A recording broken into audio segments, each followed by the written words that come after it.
Science is always a journey. It is an exploration into the unknown.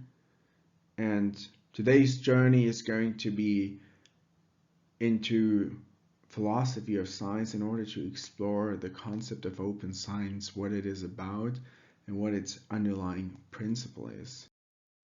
Open science may or may not be described by a visualization like this one that I chose here, mainly actually for its visually appealing aesthetic qualities. Because when you Google open science umbrella, you will find many other umbrellas with different dimensions and subcomponents of open science, which is to say that there is no agreement about what open science entails. Some people say it is about open access. The thing that I have in my mind when I think about open science is registered reports or p-hacking. Then even other people might think of citizen science. And all these different aspects of doing science may or may not relate to open science. And the question is, what is the underlying principle? What does tie together all these different components? And what I will argue in the following is that open science is based on an understanding of science as an inherently social process, and based on that understanding we can derive two components of open science, which is openness as transparency and openness as inclusion. How do we arrive at this conception? Well, I think it's worthwhile to first take a step back, or maybe even two step backs, and to consider why is it in the first place that we consider scientific knowledge claims as credible, or at least as more credible than the knowledge claims derived from other means of producing knowledge, because scientific means of producing knowledge are certainly not the only way of producing knowledge. For instance, you may also think of movie makers or poets who also convey wisdom, maybe even knowledge in what they do, and other people, plumbers, they also have or maybe even share knowledge. So what is special about science? Is there actually something special about science? Well, obviously that's a question that has been concerning philosophers of science for decades or even centuries. And the philosopher of science that I will rely on this talk, which is, by the way, a summary of a paper that I have published with my colleague Eike Rinke, is that we rely on the philosopher Naomi Oreskes. And you may know Naomi Oreskes from the figure that you might have heard that 99% of climate scientists agree that climate change exists, which is often referred to in the debate about climate change. And why this figure is somewhat appealing, and why Naomi Oreskes came up with this figure in the first place, is that when you only have one or two persons who say, well, I believe there is climate change happening, and here I also have a statistic that seems to prove it, this may or may not be persuasive, but when multiple people agree on this knowledge claim, this might make you think, why do multiple people arrive at the same conclusion? And it's not only some people, it's real experts. Climate change science, I imagine, I'm not a climate scientist, this is very difficult to do, I imagine. And so you first have to understand how in this particular field of research do you conduct research? What are the standards that you need to abide to? What are the tools that you need to use? And these are the kind of questions that climate scientists engage with for years. They learn it in their PhD for multiple years. And so these are experts who really are knowledgeable in their field of expertise about both how to answer a question and then what pitfalls to avoid. And then these experts in their fields, they seem to agree on this notion that climate change seems to exist. which may be convincing to many people, and it is convincing because it expresses an inherently social character, a social process that is distinctive to the scientific way of producing knowledge. Science is not the only social domain that is inherently social, and it's not the only domain that tries to engage, produce knowledge and incorporates social processes, but this is typical of how we as scientists produce findings, because when we as scientists come up with research, we talk to our colleagues about what we did or what we want to do. When we then conducted our initial studies or have initial ideas about what to conduct, we present it to colleagues in internal colloquia. We go to conferences, and at these conferences we get feedback because other people who are really knowledgeable about this very small subfield, they will tell you, did you think of this or did you think of that? And then we can incorporate it into our thinking, revise our thinking, and improve our research based on the insights that other people might have, because they have a different perspective than we have, and this might enrich our research. So these social processes, they are distinctive for how science tries to arrive at knowledge claims. It involves social vetting in the terms, in the sense of that when we submit studies for publication, we have other scientists who look onto this study and judge it for its validity to see whether it abided by the norms, which is also a social construct, by the norms of a particular subfield. And then once an editor, which is a scientific gatekeeper and also an inherently social position, once an editor accepts our study for publication, then it is public knowledge, and other scientists then can rely on these findings in order to make their own studies, which you often hear about in the sense of standing on the shoulders of giants. So we have these social processes of social vetting and mutual learning, both of which help us to make our science better. And because they are inherent to any science that we do, they always and inherently make scientific knowledge claims at least a little bit more trustworthy than knowledge claims that are derived from other ways of trying to understand the world. And in addition to social vetting and mutual learning, what we also have, and what I alluded to earlier, is the notion of a consensus among experts. So that when we have a particular knowledge claim, it may at first be only the private opinion or best guess of a singular researcher, but then more and more researchers engage with the particular questions, and they may or may not converge on the same findings, which is not the case in many subfields, but in some subfields on specific questions it is the case that experts who really know a lot about this particular phenomenon, they agree that X is the case or X is not the case. So this then gives us, as outsiders who are not experts, an indication of whether this question is settled or not settled, at least among those people who really know best. So this then gives us an indication of whether we should trust this particular knowledge claim.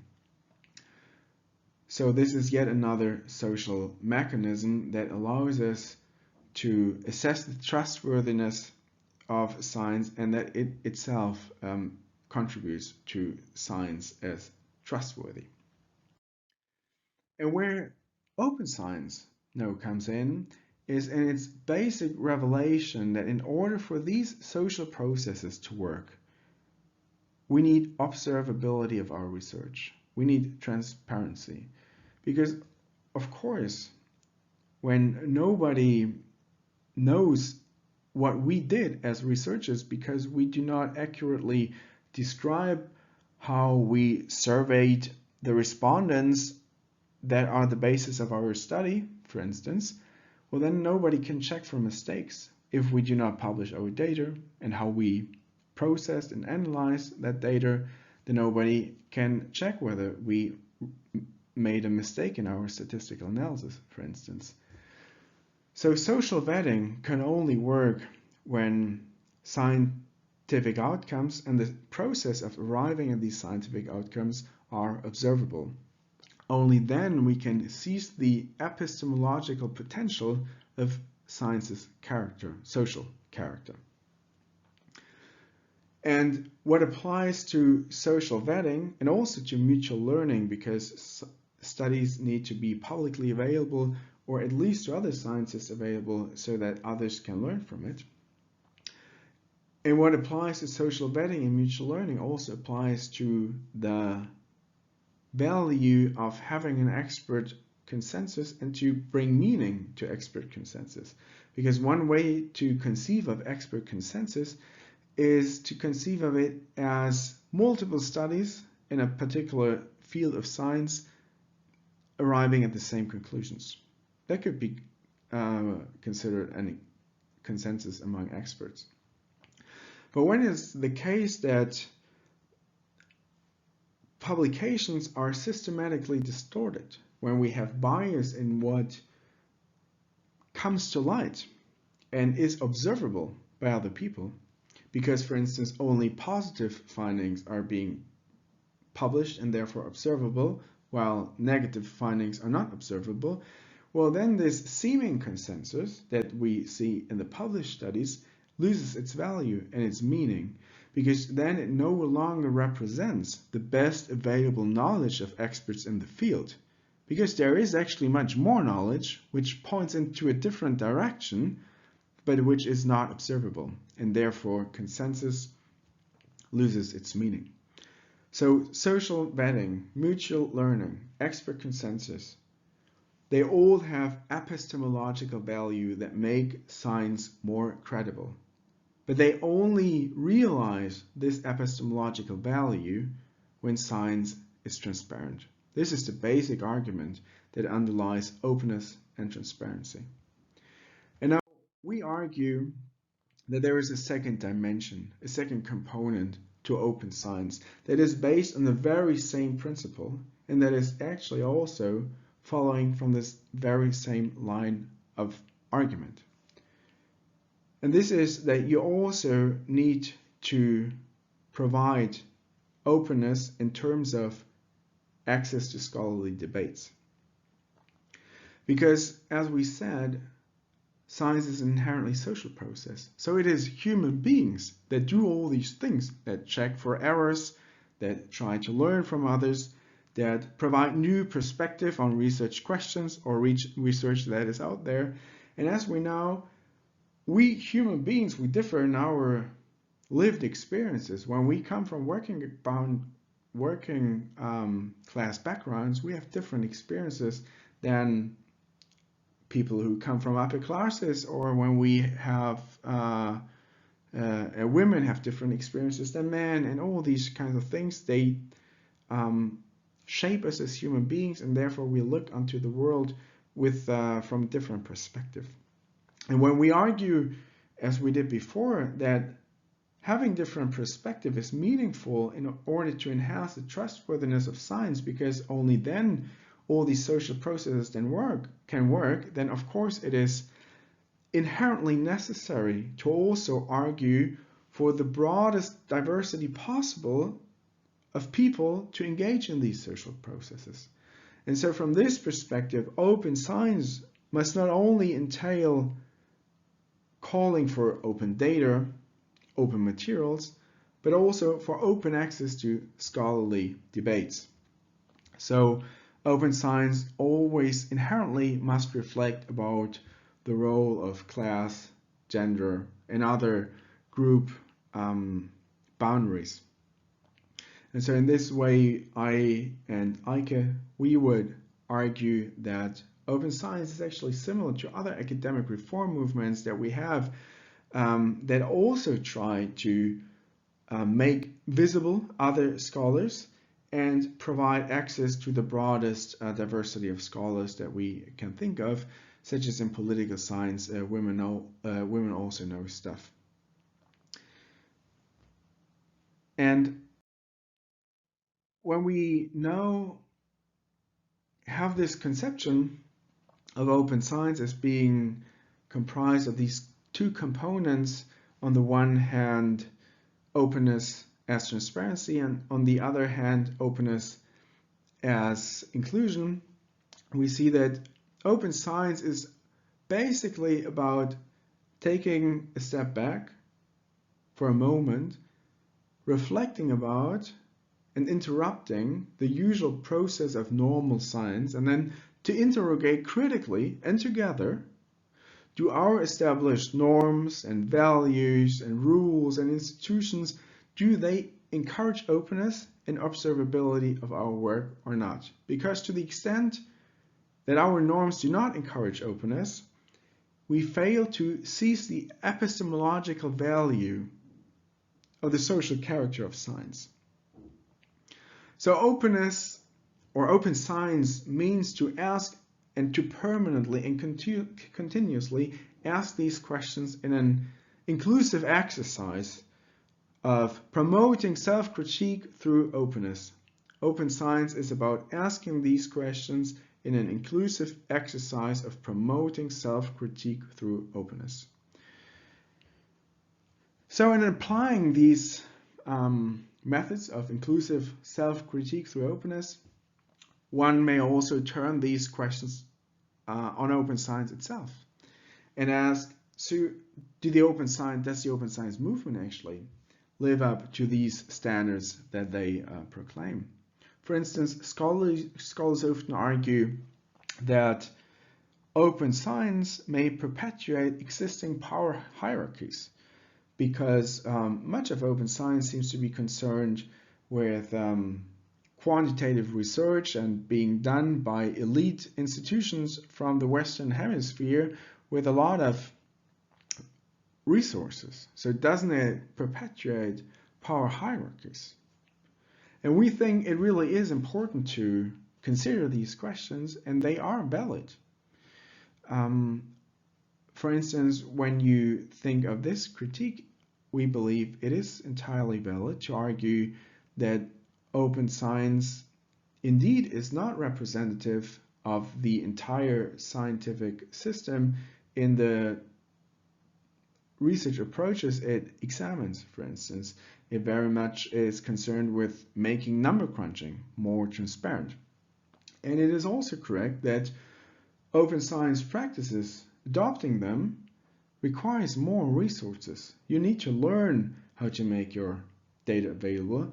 Sometimes you need more skills, but often you certainly need more time, which may be a problem for people who are already working under heavy constraints.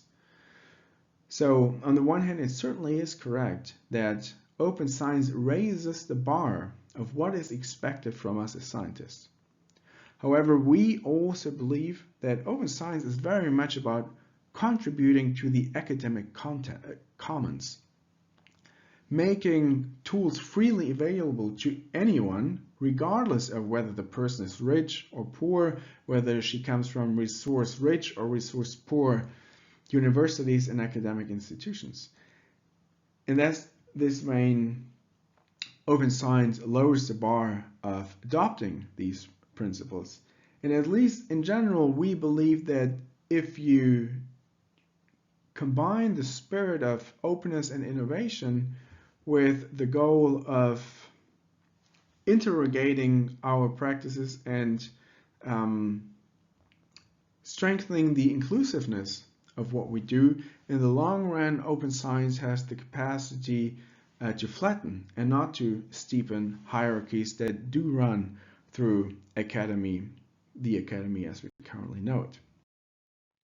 And so one final note, because we are social scientists, and discussion in the social sciences are not, at least sometimes, around quantitative approaches to science and qualitative approaches, and there is often the discussion that open science is only for quantitative researchers. Is that actually true? Because we can see that open science does concern a lot with, as I said, making number crunching more transparent.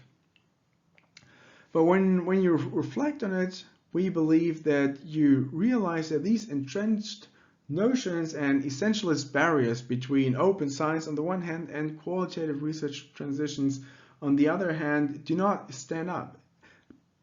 At least and particularly when you adopt the understanding that we try to advance in this